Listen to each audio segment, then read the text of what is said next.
जब एग्जाम में कोई क्वेश्चन सॉल्व नहीं हो रहा हो तो उसे छोड़ के आगे बढ़ना चाहिए।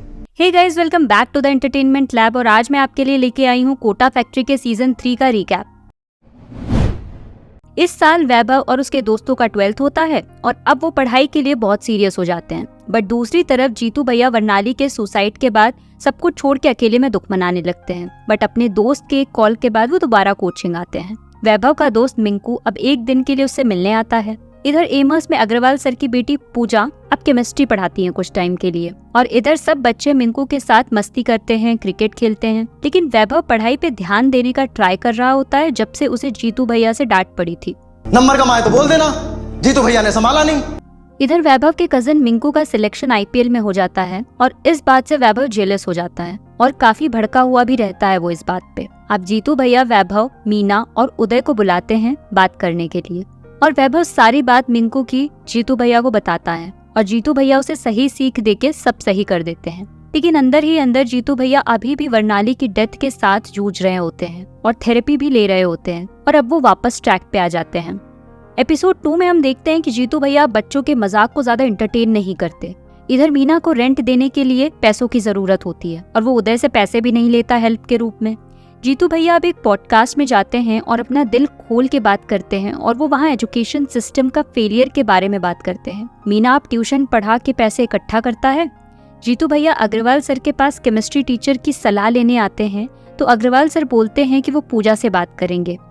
इधर वर्तिका वैभव से थोड़ा दूरी बनाती है क्योंकि वैभव अब ओवर स्मार्ट बनने लगा है। मीना अब पैसे कमाने लगता है ट्यूशन से, तो अपना खुद का टाइम कम करके बच्चों को पढ़ाने लगता है। शिवांगी अब वैभव को बताती है कि वो वर्तिका को बुरा फील करवाते हैं उसको पढ़ा के। मीना अब जीतू भैया के पास जाता है और वो अपनी ट्यूशन की बात उन्हें बताता है, जो जीतू भैया उदय और वैभव को भी बुलाते हैं और मीना को समझाते हैं कि वो अपने दोस्तों से मदद ले ले, उसमें कोई बुरी बात नहीं है।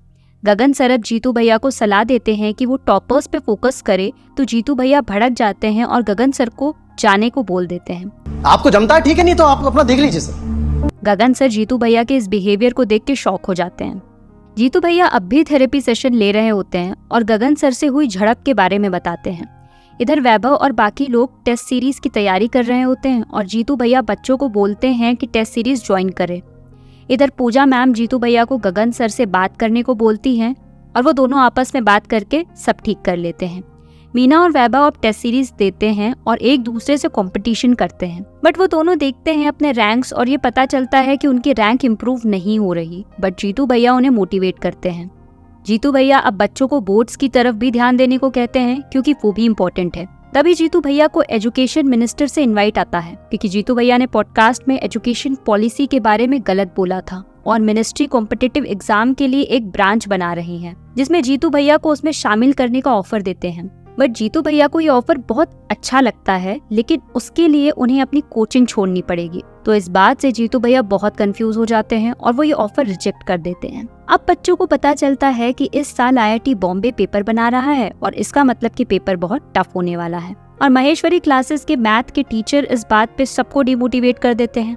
तब मीना और वैभव डिसाइड करते हैं कि 2015 का पेपर लगाया जाए, और उन दोनों की फट जाती है पेपर लगा के।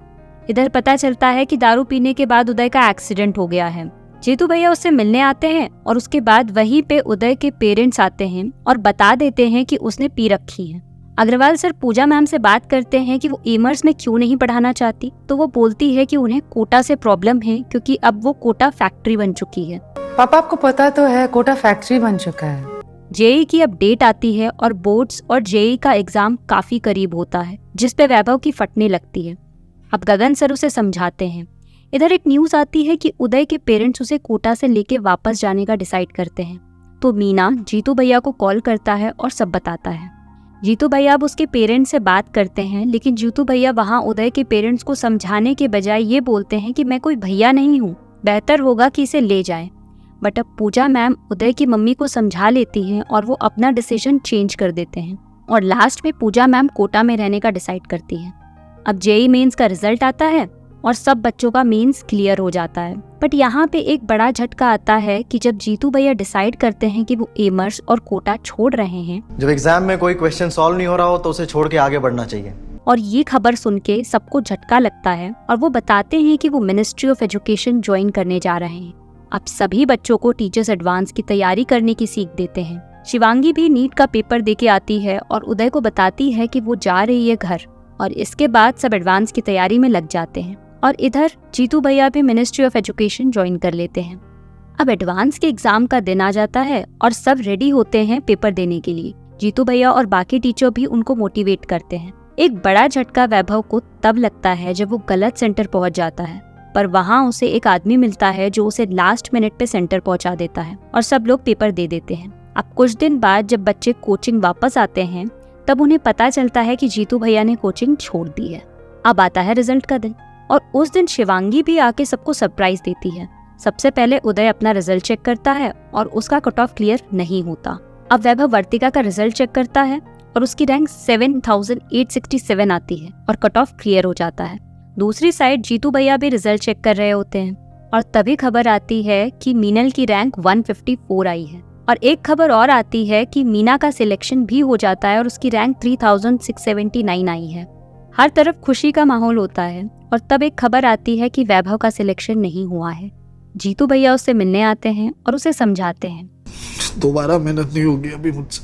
दूसरी तरफ सब लोग अब घर जा रहे होते हैं और साथ ही जीतू भैया भी कोटा छोड़ के जा रहे होते हैं और बहुत सारे स्टूडेंट उनसे मिलने आते हैं। और वैभव एमर्स में रिपीटर्स का बैच ज्वाइन कर लेता है और जीतू भैया और वैभव अपने अपने रास्ते पर निकल जाते हैं। तो ये सब हुआ कोटा फैक्ट्री के सीजन 3 में। आपको हमारा वीडियो कैसा लगा आप हमें कमेंट सेक्शन में बता सकते हैं, और अगर वीडियो पसंद आई हो तो इसे लाइक करना ना भूलें। धन्यवाद।